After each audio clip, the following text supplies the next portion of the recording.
એક નાનકડું એવું ગામ હતું. તેમાં દેરાણી જેઠાણી અને તેના સાસુ રહેતા હતા. બંને વહુના ઘરે દેવના દીધેલ દીકરા હતા. મોટી વહુ ઈર્ષ્યાળુ હતી, જ્યારે નાની વહુ સીધી અને સાદી પ્રેમાળ હતી. એક વખત શ્રાવણ માસમાં રાંધણ છઠનો દિવસ આવ્યો અને સાસુએ તેની નાની વહુને રાંધવા બેસાડી અને તે મધરાત સુધી રાંધતી હતી. ત્યાં તેનો નાનો દીકરો ઘોડિયામાં હતો. તે રડવા લાગ્યો અને તે તેને છાનો રાખવા ગઈ. ત્યાં થયું એવું કે થાકને લીધે તેને ઊંઘ આવી ગઈ. ચૂલો હજુ સળગતો હતો. મધરાત પછી શીતળામાં ફરવા નીકળ્યા. ફરતા ફરતા નાની વહુના ઘરે આવી પહોંચ્યા અને ચૂલામાં આળોટવા લાગ્યા. તેમાં થયું એવું કે શીતળામાના શરીરને ઠંડક લાગવાને બદલે લાય લાગવા લાગી અને તેઓ આખા શરીરે દાઝી ગયા. ત્યાર પછી તેમણે નાની વહુને શ્રાપ આપ્યો, જેમ મારું શરીર દાઝ્યું તેમ તારું પેટ દાઝજો. ત્યાં સવારે નાની વહુ ઊભા થઈને જોયું તો ચૂલો સળગતો હતો અને તેનો દીકરો મૃત દશામાં પડ્યો હતો અને દાઝી ગયો હતો. તેણે વિચાર્યું કે જરૂરથી શીતળામાએ શ્રાપ આપ્યો હશે. ત્યાર પછી તે તેના સાસુ પાસે ગઈ અને બધી વાત કરી. ત્યારે તેને સાસુએ આશ્વાસન આપતા કહ્યું કે તું જા, શીતળા માતાને પ્રાર્થના કર એટલે બધું સારું થઈ જશે. ત્યાર પછી નાની વહુ તેના છોકરાને લઈને શીતળામાને મનાવવા નીકળી ગઈ. રસ્તામાં પાણીથી ભરેલી તલાવડી આવી. તે છલોછલ પાણીથી ભરેલી હતી. તે તલાવડીનું પાણી કોઈ પીતું તે મૃત્યુ પામતું હતું. ત્યારે તે તલાવડીએ નાની વહુને કહ્યું કે બહેન ક્યાં જાય છે? ત્યારે તે બોલી કે હું શીતળામા પાસે શ્રાપના નિવારણ માટે જાઉં છું. ત્યારે તલાવડી બોલી, કેવા પાપ કર્યા છે કે અમારું જે પાણી પીવે તે મૃત્યુ પામે? ત્યારે તે તલાવડી બોલી, બહેન અમારા શ્રાપનું નિવારણ પણ પૂછતા આવજે. ત્યારે વહુએ કહ્યું ભલે, એમ કહીને તે આગળ વધી. રસ્તામાં તેણે બે આખલા મળ્યા. તેના ગળામાં ઘંટીના પડ લટકતા હતા. તેમણે નાની વહુને જોઈને પૂછ્યું, બહેન તું ક્યાં જાય છે?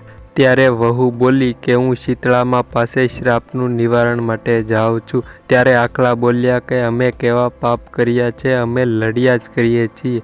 અમારા શ્રાપનું નિવારણ પણ પૂછતી આવજે. ત્યારે તે બોલી ભલે, એમ કહીને આગળ વધી. ત્યાં તેણે જોયું કે એક ડોશીમાં બોરડીના ઝાડ નીચે માથું ખંજવાળતા હતા. તેમણે કહ્યું કે બહેન મારા માથામાં જોને બહુ ખંજવાળ આવે છે. ત્યારે તે દયાળુ હતી તેથી તેણે જોયું અને જુવા વીણવા બેસી ગઈ અને ડોશીમાં બોલ્યા કે જેમ તે મારું માથું ઠાર્યું છે તેમ તારું પેટ ઠરજો. ત્યાં ચમત્કાર થયો અને તેનો છોકરો જે ડોશીમાના ખોળામાં હતો તે સજીવન થઈ ગયો. તે સમજી ગઈ ડોશીમાં બીજું કોઈ નહીં, શીતળા માતા છે. તે માતાના પગમાં પડી ગઈ. ત્યાં શીતળા માતાએ તેને દર્શન આપ્યા અને ત્યાર પછી વહુએ તલાવડીઓના શ્રાપનું નિવારણ પૂછ્યું. શીતળામાં બોલ્યા કે પૂર્વજન્મમાં તેઓ સોતન હતી, લડ્યા કરતી અને કોઈને શાક કે છાશ આપતી નહીં અને આપતી તો પાણી નાખીને આપતી. તેથી તેનું પાણી કોઈ પણ પીએ તે મૃત્યુ પામતું, પણ તું તેનું પાણી પી જા એટલે તેનો શ્રાપ નીવરી જશે. ત્યાર પછી વહુએ આખલાના શ્રાપનું નિવારણ પૂછ્યું અને શીતળામાએ જવાબ આપ્યો કે ગયા જન્મમાં તેઓ દેરાણી જેઠાણી હતા અને તેઓ કોઈને દળવા કે ખાંડવા દેતા નહીં. તેથી તેમના ગળામાં ઘંટડી છે. તેઓ લડ્યા કરે છે, પણ તેનું નિવારણ તે ઘંટડીને છોડી નાખજે એટલે તેમને મુક્તિ મળી જશે. બહુ ખુશ થઈ શીતળામાના આશીર્વાદ લઈને છોકરાને લઈ ચાલતી થઈ અને રસ્તામાં આખલા મળ્યા. તેની ઘંટડી છોડી નાખી એટલે તેઓ લડતા બંધ થઈ ગયા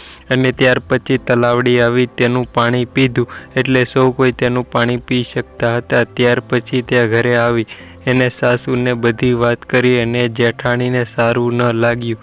બીજે વર્ષ શીતળા સાતમ આવી. જેઠાણીએ વિચાર્યું કે જેમ દેરાણીએ કર્યું તેમ હું પણ કરું. તેથી તે ચૂલો સળગાવતો મૂકી તે સૂઈ ગઈ અને શીતળામાં મધરાત્રે આવ્યા અને ચૂલામાં આળોટવા લાગ્યા અને તેમનું શરીર દાઝી ગયું અને તેમણે શ્રાપ આપ્યો કે જેમ મારું શરીર દાઝ્યું તેમ તારું પેટ દાઝજો. સવારે જેઠાણીએ ખોડિયામાં જોયું તો છોકરો મરેલો પડ્યો હતો. જેઠાણી સમજી ગઈ શીતળામાનો શ્રાપ છે.